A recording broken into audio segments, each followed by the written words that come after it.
Baik, selamat sore Pak dosen. Terima kasih untuk kesempatan yang diberikan kepada saya. Saat ini saya akan mempresentasikan hasil desain saya terkait dengan struktur bentang lebar untuk desain auditorium dengan menggunakan struktur cangkang. Tujuan dilakukannya presentasi ini untuk memenuhi nilai dari mata kuliah struktur konstruksi bangunan 4. Pertama-tama perkenalkan, nama saya Joran Collins Mone dengan NIM 2006090064. Berikutnya, saya akan memperkenalkan bangunan yang saya desain. Pada desain kali ini saya merancang bangunan auditorium, di mana auditorium merupakan sebuah bangunan besar yang tujuan desainnya adalah untuk difungsikan sebagai gedung pertunjukan atau gedung pertemuan umum yang berskala besar, di mana di dalam auditorium tidak ada partisi yang menghalangi jarak pandang antara focal point yaitu panggung dan juga penonton atau audiens yang ada dalam bangunan tersebut.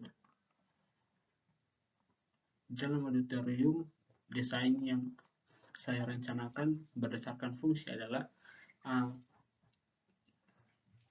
panggung berada pada bagian ujung dari bangunan, di mana kursi-kursi menghadap secara vertikal terhadap panggung dengan kapasitas yang direncanakan adalah 2.000 orang.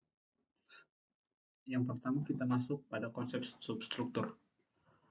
Konsep substruktur di sini yang pertama adalah pondasi. Pondasi yang saya gunakan dalam desain saya yaitu pondasi tiang pancang, pondasi menerus, dan juga pondasi telapak. Kemudian untuk bagian slope, sama seperti biasa, yang pertama kita tahu kalau slope di sini berfungsi sebagai pemikul beban dinding atau sambungan perekat antara bagian pondasi dan juga dinding. Dan slope di sini yang saya gunakan itu slope dengan ukuran lebar 15 cm dan tinggi 20 cm dengan besi beton utama 8 buah dengan diameter 12 mm dan juga bagel dengan diameter bagel adalah 8 mm. Kemudian masuk ke dalam superstruktur. Untuk kolom struktur yang saya gunakan di sini berdasarkan fungsi, kolom struktur sendiri adalah penyangga beban utama dari struktur bangunan, dan penggunaan kolom ini untuk menopang beban vertikal dari bangunan. Untuk itu, dalam konsep desain saya kali ini akan menggunakan dimensi kolom yaitu kolom 1 meter kali 1 meter. Dimensi ini digunakan karena melihat bentangan dari bangunan saya yang terbilang lebar, dan direncanakan bentangan dari bangunan saya sendiri yaitu adalah 5 meter antar kolom. Kemudian kolom praktis. Di sini fungsi kolom praktis yang ada pada bangunan yang saya rancang adalah sebagai penghubung antara dinding dari ruangan-ruangan kecil yang terbagi di dalam auditorium, yaitu contohnya seperti ruang WC dengan ruang kontrol dan juga ruang-ruang lain yang ada di dalam bangunan yang saya rancang. Di sini kolom praktis yang digunakan adalah kolom dengan ukuran 20 kali 20 cm. Kemudian kita masuk ke dalam konsep superstruktur. Konsep superstruktur di sini yang saya gunakan untuk balok induk, yang direncanakan balok induk menggunakan balok dengan ukuran 50 kali 70. Hal tersebut diperkirakan berdasarkan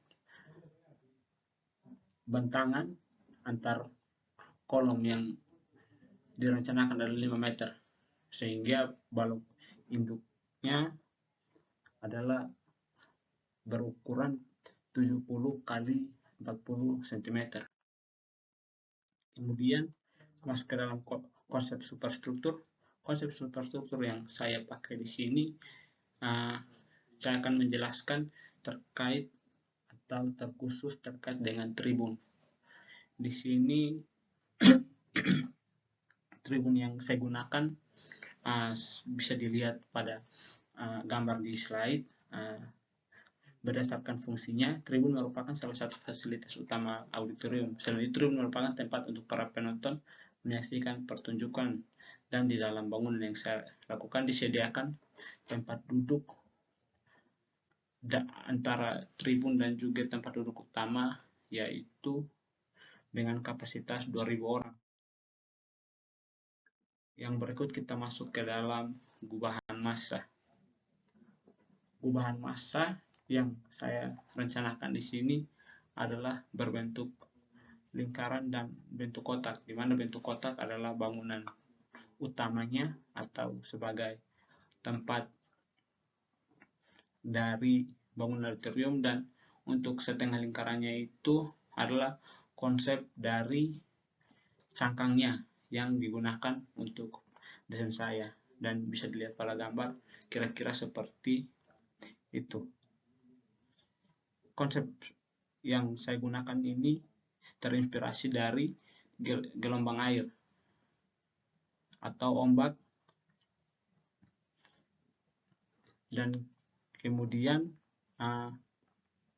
penutupnya yang direncanakan adalah menggunakan dak beton. Oke, yang pertama kita masuk ke dalam denah. Di sini denah lantai 1 auditorium saya bisa dilihat pada slide adalah seperti ini, di mana ada pintu dari teras, ada pintu masuk. Kemudian setelah pintu masuk akan masuk ke dalam lobi atau ruang tunggu, kemudian akan langsung menuju ke tribun. Sementara untuk bagian kanan dan kiri dari pintu masuk adalah tangga akses untuk menuju tribun di lantai 2.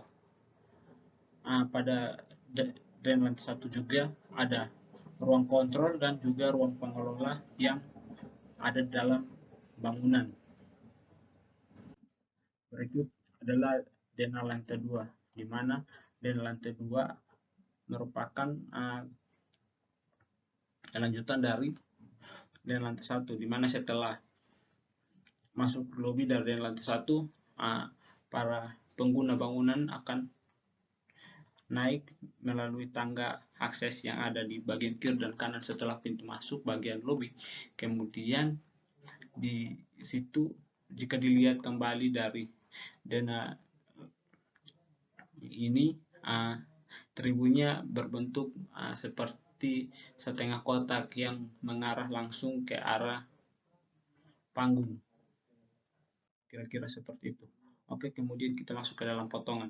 Di sini potongan saya bisa dilihat menggunakan struktur beton atau cangkang beton dengan pondasi yang sebagai pengikat struktur dari cangkang saya, di mana pondasi yang saya gunakan untuk sebagai pengikat dari cangkang saya itu pondasi tiang pancang.